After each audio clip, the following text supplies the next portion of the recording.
व्रत का सबसे पहला नियम, एकादशी व्रत का सबसे पहला नियम है कि आप जिस दिन व्रत करो उसके एक दिन पहले भक्ति का संचार इस हृदय में कर लो। भक्ति का संचार इस हृदय में कर लीजिए। जिस दिन आप व्रत करो, जैसे एकादशी का व्रत कर रहे हो तो दशमी के दिन शाम का समय जब आवे, रात्रि जब होने लगे, शाम का समय आवे और रात्रि का आप जब भोजन ग्रहण करो तो उस भोजन में कोई ऐसा पदार्थ ग्रहण मत करिए जिस पदार्थ के कारण आपकी एकादशी बिगड़ जाए।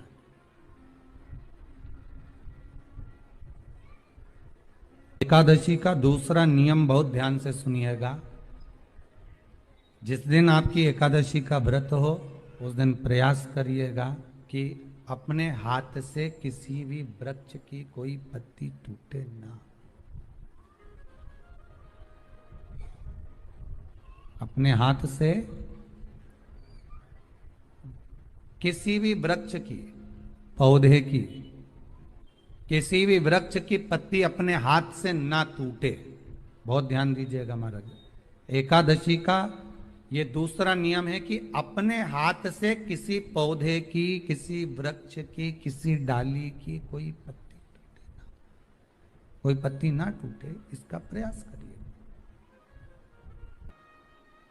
यहां पर तीसरे नंबर का जो, चौथे नंबर का जो उपाय बताया है, उपवास करने का जो नियम बताया, उसमें वर्णन किया एकादशी के दिन अगर आपका व्रत है तो आप भूलवश भी डब्बे में रखी हुई रोटी गाय को ना देते हुए कुछ थोड़ा सा फल, फलहार, कोई केला, कोई सेब, जो आप खाते हो, अंगूर, पपीता, जो आप ग्रहण कर रहे हो उसका थोड़ा सा भाग आप गाय को प्रदान करो। आप गाय को दीजिए।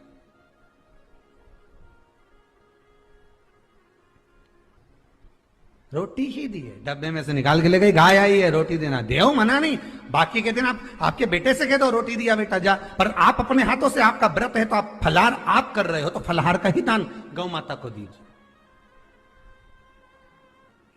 पांचवा वर्णन किया चतुर्थ भाव में, बन सके जितना एकादशी के दिन भगवान का ओम नमो भगवते वासुदेवाय का जाप करें या अपने गुरु मंत्र का स्मरण करें, या जो मंत्र आपके हृदय में समाहित हो, श्री शिवाय नमस्तुभ्यम, ओम नमः शिवाय, राम कृष्ण शिव, जो मन पड़े उसका भजन करें, पर दिल से करें। जितनी देर करते बने उतना देर करें। माला पकड़ने की भी जरूरत नहीं कि माला पकड़ के बैठता हूं तो घटकी जिब्या से जप लो नहीं जी, वही उतना में ही पूरा हो जाए, वही बहुत। महाराज पांचवा नियम कहा, जिस दिन आपका व्रत रहे किसी निंदक से बात ना करें। निंदक जानते हो? भाई दूज के दिन, दिवाली की जो भाई दूज होती है ना, होली दिवाली की जो दूज होती है, उनमें ऐसा गोबर का भाई दूज बनाते हैं और पास में एक चुगलखोर भी बना है और चुगलखोर के ऊपर ऐसा भाटा धर दे, एक पत्थर। अब तुम्हारे उधर रखे कि नहीं रखे हमें नहीं मालूम रहे हो, जितने आस्था पे सुन रहे हो, पर हमारे इधर तो ऐसा रहता है, गोबर का भाई बहन बनाए और उसकी पूजन करे, उसके पास में एक गोबर का चुगल चोर भी बनाए, उसके ऊपर बाटा धर। कथा वर्णन कर रही है, निंदक से बात ना करें। मान लो किसी ने आकर आपको निंदा कर भी दी तो तुरंत सूर्य नारायण भगवान का दर्शन करें और 3 बार उनका दर्शन कर कर नेत्र बंद करें, तब जाकर वो निंदा जो अंदर गई है अंदर पवित्रता प्रदान करेगी, तब जाकर एकादशी का व्रत लगेगा। पहले तो प्रयास करो, अगर जो निंदा करने आता है ना तो उसको उस दिन एकादशी वाले दिन दरवाजे पे लिख दो कि चुगल चोर।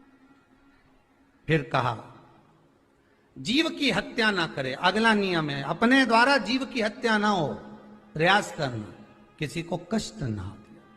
18 नियम में से एक नियम और, प्रयास करिएगा एकादशी जब भी करें तो द्वादशी से जुड़ी हुई करें, दसवीं से जुड़ी हुई एकादशी कम करें।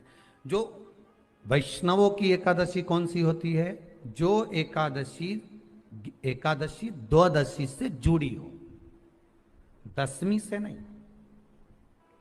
दसवीं से जुड़ी हुई एकादशी व्रत कहलाती है और द्वादशी से जुड़ी हुई एकादशी पुण्य फल प्रदान कर कर वैष्णवों को भगवान के चरण में छोड़ आती है। इसलिए एकादशी द्वादशी से जुड़ी हुई होना चाहिए।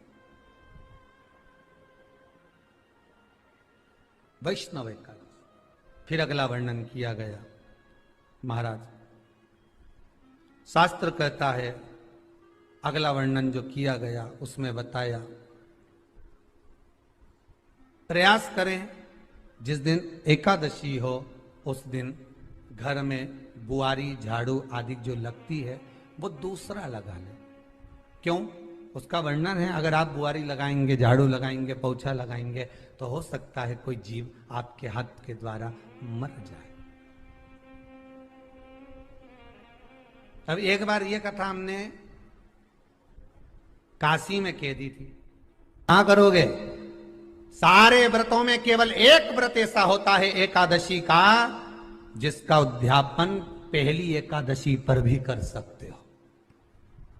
सारे उद्यापन में केवल एक उद्यापन ऐसा होता है, सारे व्रतों में एक व्रत का उद्यापन ऐसा होता है, वो है एकादशी का। ये जरूरी नहीं कि 26 पूरी होगी तभी तुम करोगे, या तो पहली में ही कर लो या फिर 26 पूरी हो तब कर। पर उद्यापन, अगर तुमको ऐसा लगे कि हाँ मैं अभी तो जीऊंगी हो, अभी तुम्हारा बाल भी धोला नहीं हुआ, तुमको ऐसा लगे तो अभी तो मैं तो बढ़िया, तो पहली पर करने से क्या फल मिलेगा? तो एकादशी की नियमावली कहती है, अगर मान लो आपने पहली एकादशी पर भी उद्यापन कर लिया, इसके बाद में जितनी एकादशी करोगे वो सारी तुम्हारे खाते में जुड़ती जाएगी। मतलब बैंक में खाता खोल लो, ठीक है? खाता खोल लिया, अब जितना कमाता जाओगा उसमें डालते जाओ, जितनी कमाई करके लाओगे उसमें जमा करते जाओ। एकादशी एक बार उद्यापन पहले में भी हो गया तो बाकी का पुण्य तुम्हारे खाते में आ जाएगा, उसका पुण्य। एकादशी का उद्यापन बड़े महीने में माघ शुक्ल एकादशी के दिन, माघ का महीना हो, शुक्ल पक्ष की, जम के बोलिए, एकादशी हो, प्रयास करना कि आप उद्यापन करें, भले 5, 10, 11, 12 जितनी एकादशी हो जाए, 26 हो जाए तो ज्यादा अच्छी है, नहीं तो आप करें तो माघ महीने की शुक्ल पक्ष की एकादशी के दिन आप उद्यापन करें। प्रयासरत करें, प्रयास। बड़े महीने के अंतर्गत जो उद्यापन, हाँ चतुर्मास के अंतर्गत उद्यापन नहीं होता एकादशी का, बहुत ध्यान दीजिए हमारा। ये जो सावन भादो कुंवर कार्तिक जो 4 महीना होते हैं भगवान के शयन करने के, इसके अंतर्गत एकादशी का उद्यापन नहीं होता, और इसके अंतर्गत उद्यापन करना भी नहीं चाहिए एकादशी हमारा। एकादशी का उद्यापन माघ महीने की शुक्ल पक्ष की एकादशी के दिन आप बहुत प्रेम से आनंद के साथ करिए महाराज। परंतु एकादशी के उद्यापन में सबसे ज्यादा अगर कुछ जरूरी होता है तो 24 तरह का नैवेद्य जरूरी होता है। कितने तरह का? 24 तरह का नैवेद्य। अब आप कहोगे गुरुजी उद्यापन हम कर रहे हैं एकादशी का, तो उसमें तो फलहार का हमें नैवेद्य बनाना चाहिए। तो फिर ये पुराण के अंतर्गत स्कंद पुराण में ये चीज लिखी है कि एकादशी का जब उद्यापन करते हैं तो 24 तरह का नैवेद्य बनाकर सिद्ध करते हैं। 24 तरह का नैवेद्य जान रख लेना, का हलवा बना लो, खीर बना लो, पूड़ी बना लो, सब्जी बना लो, पकौड़ा बना लो, भजिया बना लो, ऐसे 24 तरह का नैवेद्य अलग अलग चाहिए। पर लोग क्या करते हैं, खोपरा पाक बनवा लेते हैं 1-2 किलो और 24 जगह रख देते हैं। स्वीकृत नहीं है। 24 तरह का नैवेद्य रखा जाता। महाराज एकादशी के दिन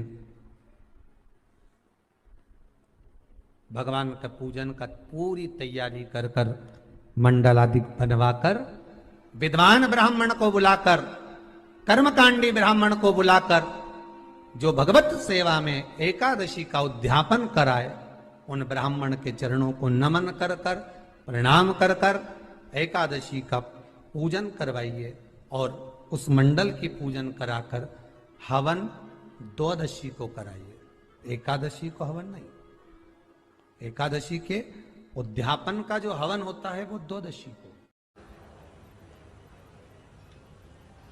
एकांत में रखा हुआ शिवलिंग, एकांत में रखे हुए शिव जी की पूजन 3 चीजें देती है।